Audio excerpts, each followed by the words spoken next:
I don't know why I was invited to do this in the first place. So it's going to be a very interesting match to see the established chess queens versus the upcoming chess princesses. Ready, set, go. So this is a very very bold way to start the game. White has a little bit more space, but we will also see that black, by virtue of the central setup, is relatively safe. The pawns keep white's pieces at arm's length, and rather than taking up space, black is confident and happy with the space that she has, and does not concern herself too much about steamrolling the center, so to speak, but rather to keep the position intact and compact, and not to allow white too many ways to blast against black's position right there. Anna-Maja is playing against Rolinde. Let's see how this position has come to the table. E4, awesome king's pawn opening move, aiming to develop the bishop and the queen, also taking away some squares here. The French defense is one of the ways black can challenge white's pawn in e4 by just attacking it with the d pawn and not allowing to have the trade happen, after which the queen is a little bit vulnerable, but to support the pawn in advance with the pawn on e6. The Caro-Kann is its pugnacious twin, which also aims for black to establish a pawn in the center. We can see the game develop d4, d5. White, since black has occupied herself with the challenge of the light squares, white takes aim at the dark squares, and white still has a little bit of extra space here, but that space is challenged, and white needs to take measures to maintain that space, or at the very least to put it to use to generate some other perks in the position. Knight to c3, that allows bishop b4, which is the Wiener variation, but it also a way to challenge that knight move is to just play knight to f6, which adds additional pressure to the light squares in the center. Bishop b4, the Wiener, has the same idea in mind, but its role is to pin the knight on c3 against the king, thereby eliminating it as directly eliminating it as a defender of the light squares in the center, which also renews this threat. So we can see that black's opening moves are just geared towards settling the score on the light squares in the center. e5 is a move that allows for black to have this super control over the light squares, but it also gains space, and with tempo it drives away the knight from f6. White has a space advantage, and black has a very solid position, and a very clear way to challenge that space advantage with c5. After, if these pawns ever become weak, then black is usually in very good shape. You can see that all of black's moves, after having settling the situation on the light squares here, it all revolves around putting more and more pressure on those central pawns here. The queen, the knight, the other knight, the bishop and the pawn, and you very often see this type of attack happening as well. So black's whole development is about bringing white's central position down. Right, let's leave this game for a bit and let's proceed to the next game. This is the game between Machtel van Vreest and Josefina Werle. Josefina Werle is only playing the first round today. After the first round, she is replaced by WGM Anna Haas. Let's see how this game developed. e4, e6, we see another French defense, but rather than playing d5 and immediately challenging the light squares, black instead plays c5 and challenges the dark squares in the center.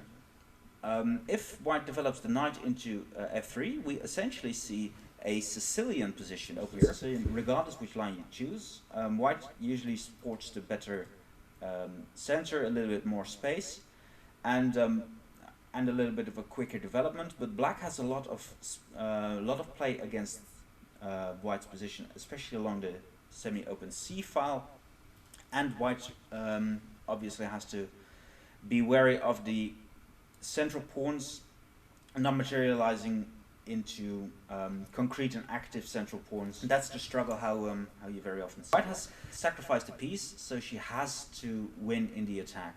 If not, and if black manages to consolidate, then black's just up a piece, and that's probably going to be too much. Again, here we see a Sicilian materializing. The pawn takes aim at this d4 square so that black prevents white from generating this wonderful double pawn center. And if the pressure against that pawn, d4 square is increased without challenge, then black is already usually very much equal, because the dark squares will be in black's hands, and black still has the pawns at home to, in a French type of fashion, challenge the light squares in the center.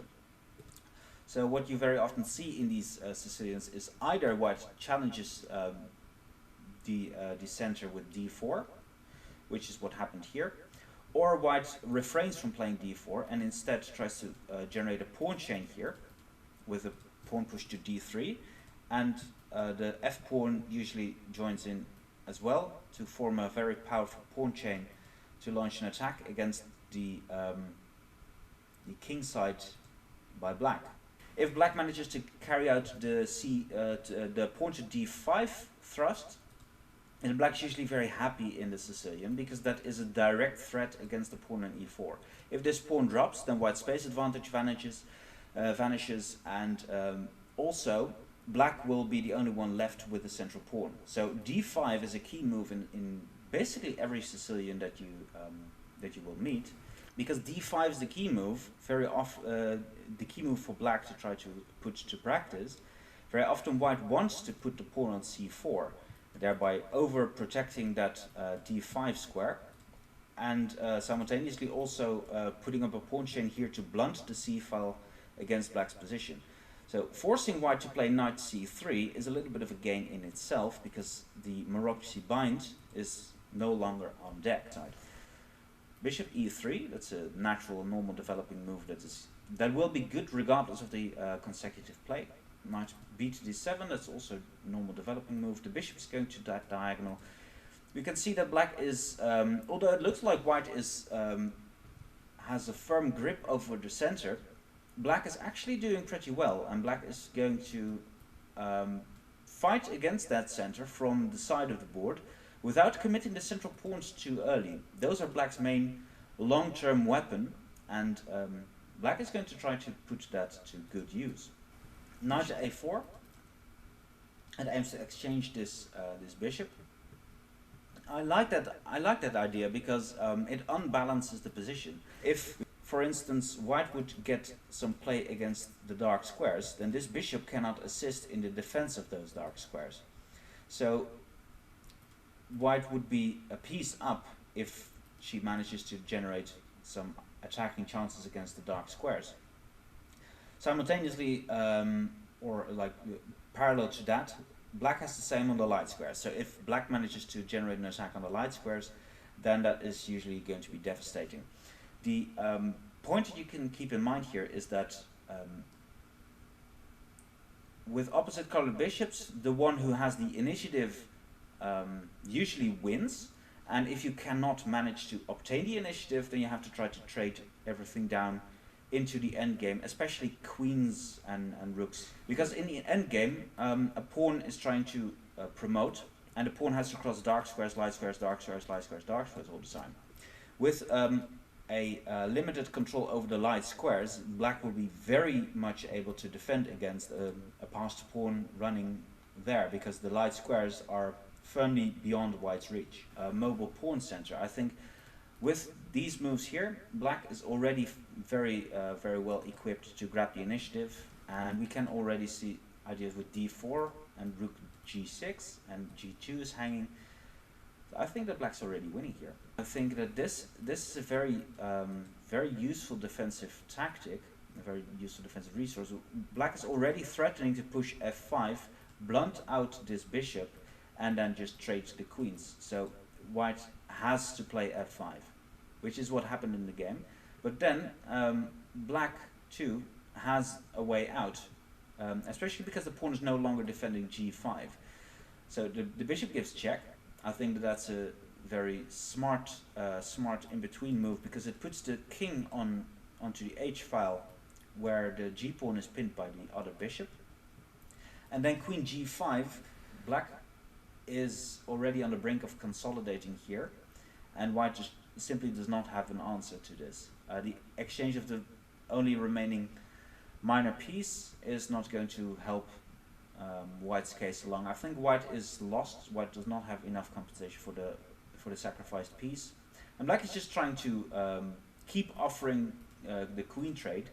White cannot accept that because the endgame would be hopelessly lost, but not going for it gives black all the chances in the world to just put the queen on a good square. So black, essentially being up on material, black uses white's queen to develop the own queen, and trading of a pair of rooks is usually helpful to the side who has the better pawn structure. So I think that black is slightly better here, or maybe even much better, but the position is not immediately game over, especially because white also has a passed pawn on the board. Some interesting thing has happened. Elina has won her game against Peng. So let's have a quick look at what happened at the end of this game 4, and then white bluntly decides to sacrifice the exchange and then to just push the d-pawn. White believes in the power of this d-pawn to completely break up the harmony between black's pieces. I think it's a very strong decision. We know that Elina is a world youth champion, so she knows her way around, but she's also by no means intimidated by playing against a GM. That's the type of people that she's looking forward to be playing against and to beat them, which she has done here. Queen e4 is a very strong move because it forces the trade of queens. But yeah, the knight on e5 is very strong, and yeah, I am still left wondering how can black save against this. It's really not easy. Rook on d1 supports the pawn's advance here, and yeah, the pawn is almost there, and it's very hard to even stop in the case of liquidation into a pawn endgame, like rook takes, bishop takes c4, king to f7, rook e1, rook takes, oh hang on, rook e1, rook takes d6, rook takes, bishop takes, king takes. White would be a pawn up in the pawn endgame, and that pawn is an easily convertible potential passed pawn. So that is completely out of the question for black. Black cannot take the knight. This pawn could just drop here because of this knight forking king and rook, and if the rook, if the pawn drops, then the game is still not over. I mean, if white manages to just exchange 3 pawns and then sacrifice the knight for black's remaining pawn, then that game is still a draw. So this could very well still be a potential draw here.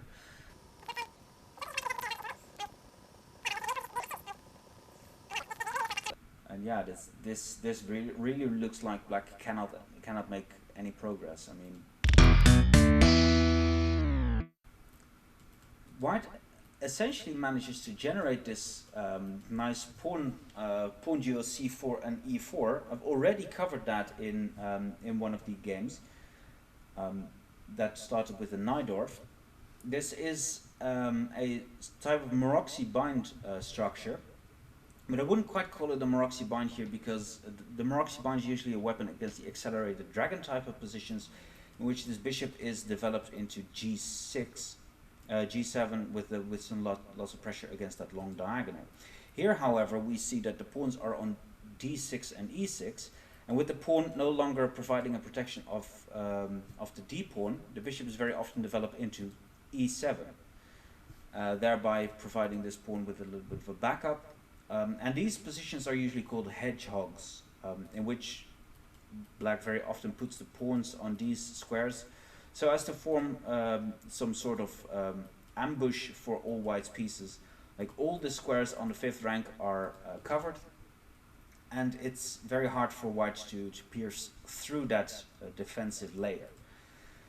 So this game develops thus, and black will constantly be preparing a breakthrough on b5 or d5, although d5 is a little bit harder to carry out, or in some cases even f5, just to put up some pressure against those pawns.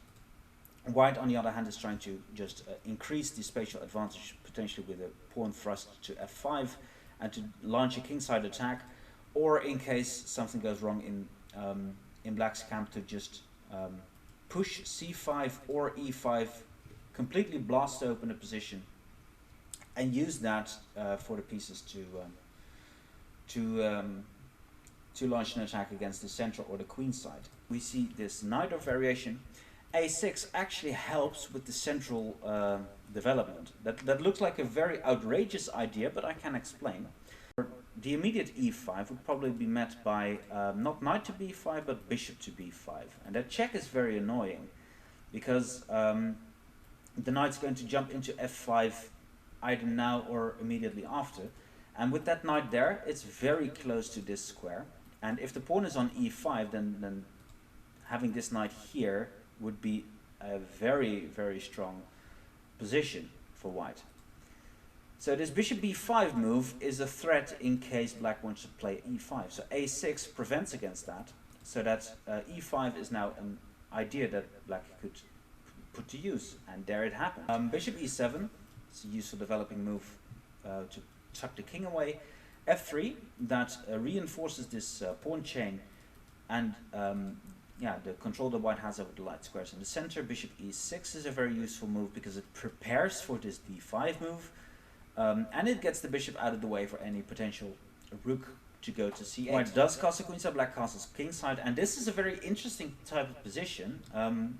Opposite castles. White is going to try to checkmate black right there. That's very simple. Black is going to try to do the same with white. So this is basically the direction of traffic. The king is the ultimate prize in these type of situations. And because a pawn thrust here does not weaken the king's position, which it would be in case the kings would reside on the same wing of the board, the pawn pushes can happen with relative ease and relative safety because they do not jeopardize the position of the king. These positions can be very, very sharp, and therefore also very, very interesting. It's like one single calculating mistake could cost you the game, and that's why these positions are very good for your calculating abilities. After the pawn push to e5, there are two latent weaknesses in black's position. First of all, the d5 square, because it cannot be defended by any pawn anymore. And secondly, the d6 pawn, which resides on the only semi-open file that white possesses, and that pawn cannot be defended by one of its neighbor pawns either. So black's development is going to consist of keeping the things together. So this bishop goes here and never here, unless of course that center is blocked. But yeah, the bishop is going that way. These are white's main focus, white's main focal points. Now, in case we trade this off, then we can see that both of those weaknesses have disappeared from the position. The capture with the e pawn, however, does give white a few other perks. One of them being a space advantage. This pawn is blocked. If it turns up weak, then this is all of a sudden it becomes a very strong passed pawn. And that's not all. White also has a lot of space on the queen side, and in case this knight ever moves this way, then c6 can be a very nice spot for this knight on b3. Bishop f4, this is the London system. Not everyone is too happy with the London system. And the main point is that the London system has a very drawish and dull and boring reputation. Beauty is in the eye of the beholder, however, and I would say that if I know someone to not like the London system, that I would basically recommend all their opponents in the future to play it against them, because if you don't like the London system, that's your problem and not your opponent's. So you have to respect the London system and deal with it appropriately. Now, yeah, and it's a fairly logical one. I mean, the bishop develops into a very strong diagonal, puts up some pressure against black's queen side, and it doesn't really run that much risk. Now, after e3, there is a thing to be said here. There is a fundamental, yeah, it's not really a weakness or a catastrophe, but it is a thing that that black is going to try to make use of, and white should never underestimate that. The bishop cannot assist in the defense of the dark squares on the queen side anymore, because e3 shuts that bishop out. Very often you see black play c5, queen a5, stuff like that happening there, because this bishop is not able to defend along with the rest of white's army. Basically it develops naturally and wants to take aim at the dark squares in the center, and black wants to take aim at the dark squares on the queen side, because the bishop is no longer able to defend that. Okay, I did something stupid. There we go. Okay, so the game starts as Sicilian, and rather than going for a plan with a quick d4 or a quick f4, white plays this system. This is called the Rosalima Sicilian. Rosalima was a guy from Russia, so I'm pronouncing it as though it were a Russian name. It sounds more Italian, but who cares? Bishop b5 puts up some pressure against that knight. Now, white could do that for either one of two reasons. One is the Capablanca idea to just take that and then to play d3, thereby putting all the pawns on light squares so that they would accommodate the dark square bishop. That is one idea. So just to go for a strategical stranglehold in which black's bishops are not going to be happy. That's one way. The other way is to take here, or to put some pressure against that knight in pretty much the same sense as the Ruy Lopez would, and to consider this knight a very important defender of those dark squares in the center. So by putting up some pressure here, it will be easier for white to generate a two-pawn center here. That could be a very strong attacking force in the middle game. a6, I don't like this move. I believe it is actually more than a loss of time. Usually you'd see like e6 or g6 happening here. G6 is usually happening with that bishop going that way, and to put up some pressure right there. Very often you see this, after which black is trying to put up some pressure against d4. However, what you see very often happening then is that white will take and then play for the d3 idea to just make a complete minefield on the light squares, so that this bishop here is not happy to develop into the game. This bishop is restrained very much by such a strategy. So that is something that that white could try to do, and very often you see white play for that idea in these situations. Now the other idea would be to play e6 and to just develop this knight into that square. e6 also prepares the pawn push d5, so e6 has that idea in mind as well. And after this capture, I think that very often you would see black recapture with the b pawn, and then just to diligently prepare the pawn thrust d5, thereby taking over a lot of space in the center and making the game as dynamic as possible, which would accommodate the two bishops. White never wastes any time here and goes for an open position, which which basically tries to prove that a6 was a loss of time, and a very, very bad one. The queen takes, and then this completely disrupts the harmony in black's position, because if captures and queen takes and then knight takes, and there are already two pawns hanging, so that would already lose a pawn. Black's whole development has been completely disrupted. This is work for the trainers. So yeah, and white just keeps up the pressure against that king. I'm left wondering if knight to g5 check would already be decisive here, because e6 is also hanging like after a move like this, and then takes, check takes. It would seem that black's position would have to fall apart here. How did this happen? Right, so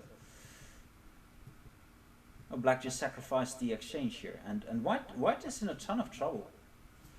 I think, and correct me if I'm wrong, that rook takes c2 is already winning, followed by bishop takes, and then yeah, white's king is completely at the mercy of black's pieces. That's a very nice check. I mean, if captures, then this rook is just going to drop. And the resulting endgame with queen and knight versus queen and bishop is going to be a walk in the park for white, who has a ton of extra material, and the knight has no way to really join in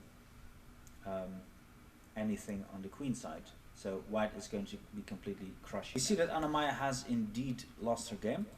That's very unfortunate for our beloved streamer. Yeah, but the game was beyond repair at this stage. I mean, the checkmate threat here called for that move. Then this check happened, and the bishop is just going to drop. So yeah, this is unfortunately game over. There's one more game still in progress, which is the game between Peng and Machteld. Let's see where did we take off.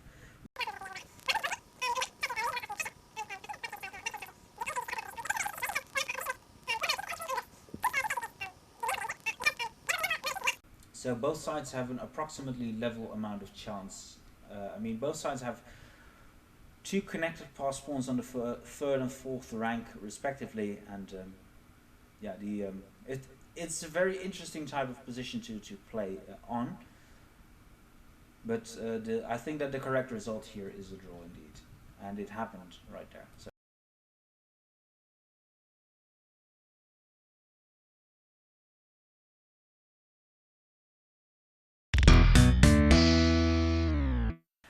This, by the way, Wendy versus Peng is a game between trainer and trainee. Let's see. One of my coaches back in the day used to say, students are just like monkeys. First you learn them how to climb, and then they throw the coconut straight right onto your face. Let's see if Wendy can do the same here with Peng. We see here that Peng plays the bishop into the g4 square very quickly. That is precisely the reason why why black plays the Caro-Kann, to keep that bishop open in order to be able to pin that knight right there against the queen, or in some cases, if this pawn is vanished, to put the bishop on f5 and thus put up some pressure against white's queen side and center.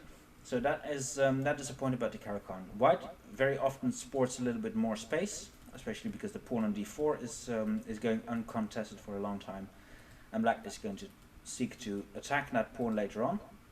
But for the time being, white has a little bit more space in the center, and will try to put that extra space to use to develop an initiative anywhere on the board. And usually that's going to be the king side. So essentially we see the outlines of a hedgehog structure here, but a little bit more comfortable for black because the pawn is not on c4. Here. This knight move is very bold. It essentially says, you can take that, I'm fine with that. You're doubling up my pawns, but that's not necessarily a weakening. Because the pawns in that situation, the pawns would provide a ton of protection over the d file and the f file, and those are basically white's main areas for attack. On top of that, bishop takes e5 would drop the bishop pair. This bishop would have a more open diagonal. This latent weakness would be solved. The d file would come open for black's rooks, and this pawn is not going anywhere, and it can be rounded up fairly easily. right there, and the open files on the queen side are tremendous. Moreover, the doubled pawn is not weak because it's fairly well protected. These positions are very interesting. White basically has one plan, and that's the kingside attack, using the open square here and to go for a kingside attack. If that does not materialize, then very often you will see that black wants to expand here, or at the very least put pressure against that pawn on d4. And this pawn is isolated, and it can turn into a weakness if not dealt with in a proper fashion. So that's the outline here. White's going to go for a kingside attack, and black is going to try to simplify, or at the very least put pressure against that pawn, use the open files, and also potentially a majority in the center to put to use. And after an exchange here, this pawn would actually also be a passed pawn, which is a factor to be reckoned with in and of itself.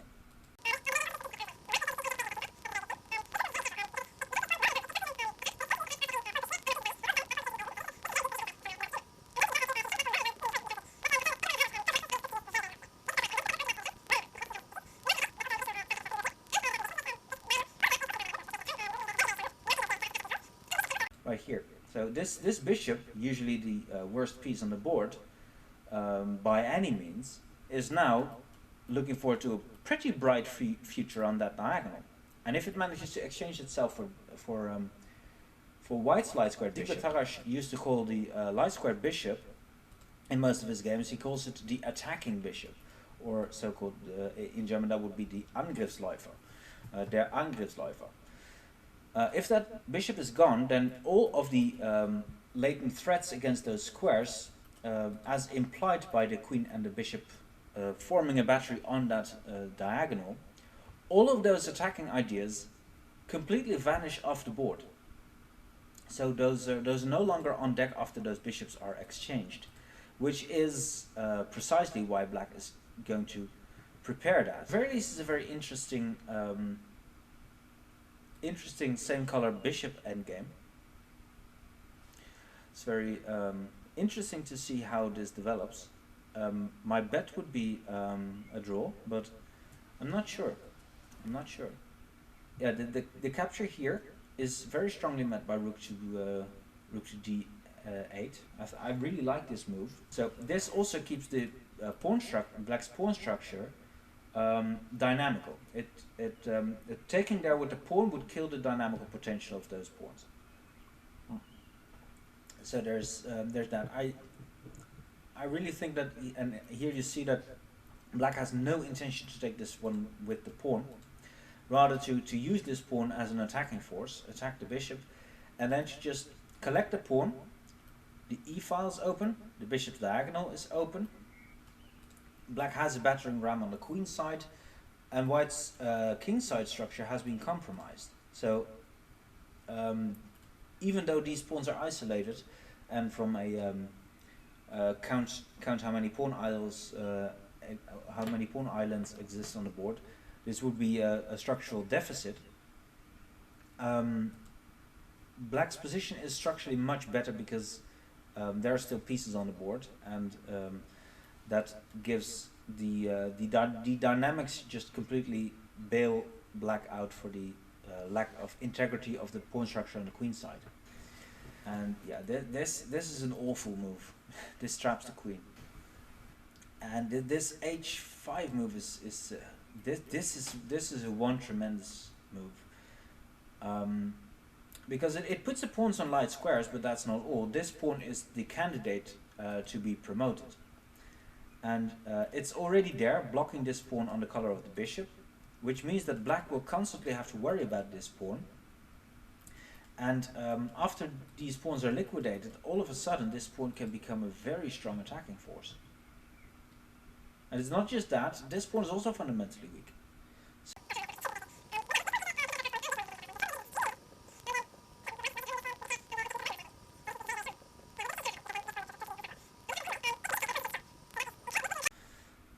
And this happens anyway. If the bishop takes, then the pawn is just going to stroll. So that is This is an incredibly powerful and delicious breakthrough. This is wonderful. This is absolutely wonderful. Shows the full confidence that white has. The bishop cannot take, and if the pawn takes, then this pawn is just going to stroll home. And after this, the pawn is just going to stroll forward, and it cannot be stopped either. So this is fantastic. G5. It is a very sick move indeed. Sometimes people say knights prefer closed positions, bishops prefer open positions, but that is not entirely true. The point is that bishops prefer open positions. If this knight is on e4, it can do a ton of damage to white's position, regardless whether the position is open or closed. Bishops are hindered by the presence of pawns, so bishops need open diagonals. The side with knights very often tries to close the position down, but that is because the position with open, the open nature serves the bishops, that accommodates the bishops. Closed positions does not accommodate those bishops, and the bishops find it hard to develop enough room to move and room to breathe, to provide a challenge for the knights. That is the thing. In a closed position, the knights outperform the bishops. And if you have knights and you're playing against bishops, you have to force that position. You have to force the position to accommodate your knights and to discomfort those bishops. So what black essentially does here, black does trade, but that only happens with the idea in mind that the d5 outpost square is a wonderful place to stand. Trading the knight in for the bishops will still revolve around the comparative value of those two bishops. Which bishop is the strongest? And I think that we can easily say that the black bishop is stronger because it has a target to play against, whereas white's bishop is grasping at straws right now. And yeah, you can see the difference between those two bishops very clearly here. And it is an endgame, but the side who has the initiative, especially when there are more pieces on the board, especially major pieces, the side who has the initiative is usually the ones who wins in opposite colored bishop positions. Black is completely winning in this position, already 2 pawns ahead, and with the initiative potential for passed pawns, even the trading of knights would provide no solace for white whatsoever, because these pawns are just going to queen it. So, okay, just a quick overview of how this game proceeded. The trading of queens is fantastic because that guarantees that the pawn promotes. The isolation of both central pawns structurally doesn't serve either player, so it serves either player.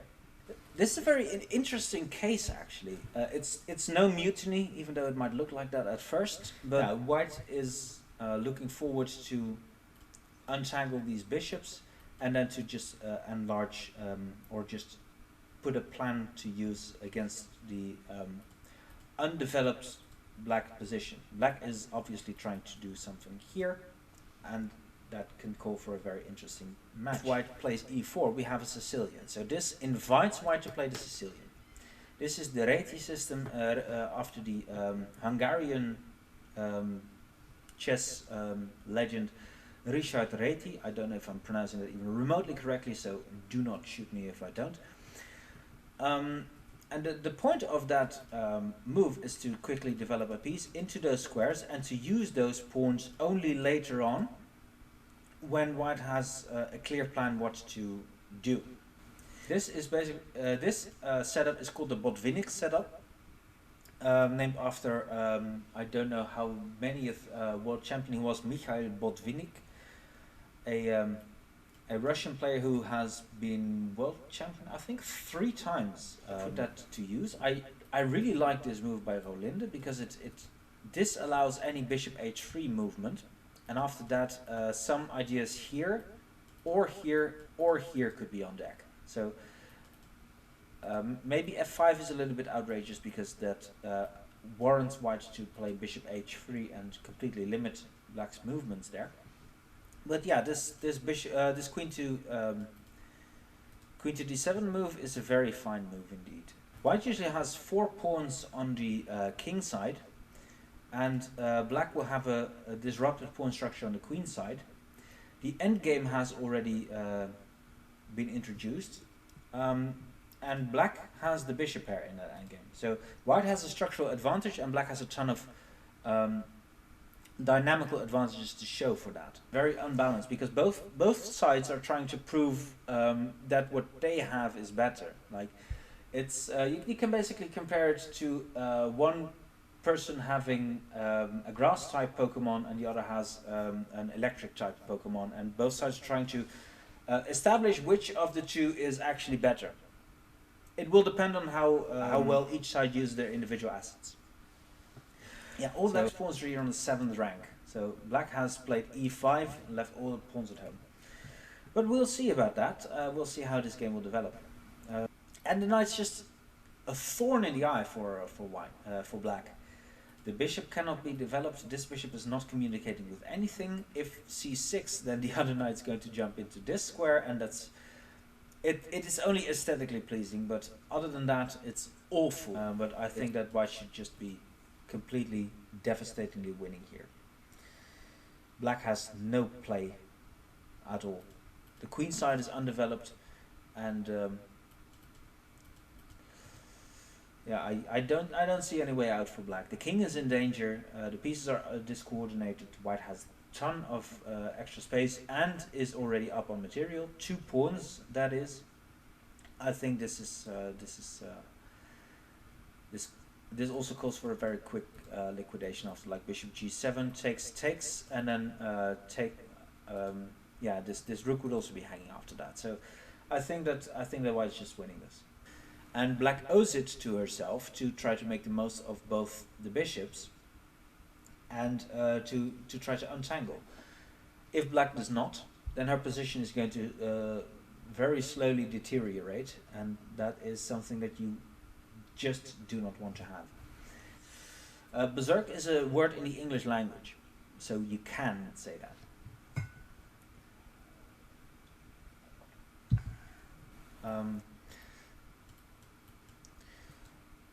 I'm not sure if white is going to be able to develop enough play here. Okay, maybe bishop e4 now just to patch up a bunch of holes right there, and then just try to engage with the king. But a4 is fundamentally weak, so that pawn is going to drop off. And after that, I'm not really seeing anything for white. I mean, the pawn is just going to stroll. I don't see any checkmate ideas. Black has a ton of different checks here to keep white's king out of there. And this is also an annoying move.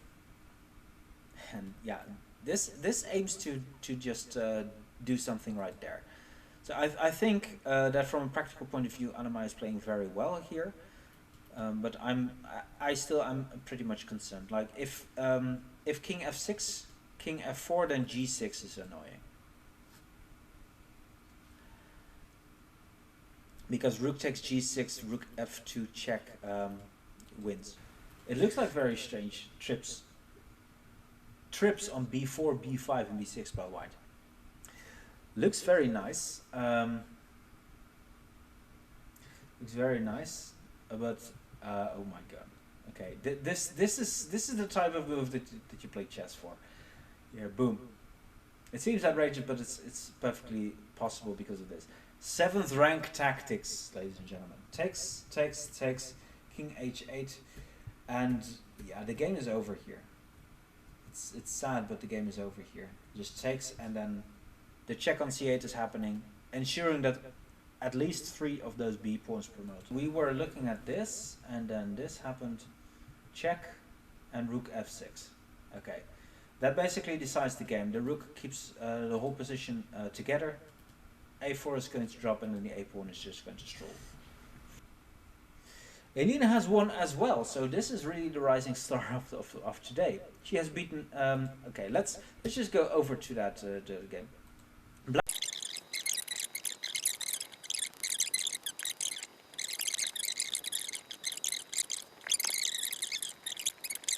And yeah. Okay. This is honestly very brutal, very strong. This pawn is going to make it. That's what that move indicates. You can have everything else. This pawn is going to make it. No matter if you want to or not, that pawn is going to make it. Yeah? And you said something about g5. How about this bishop g4? This is a star move, man. This is honestly one of the best moves I've seen today. Here you go. My pawn is going to make it. This is the star move of today, I think. Bishop g4.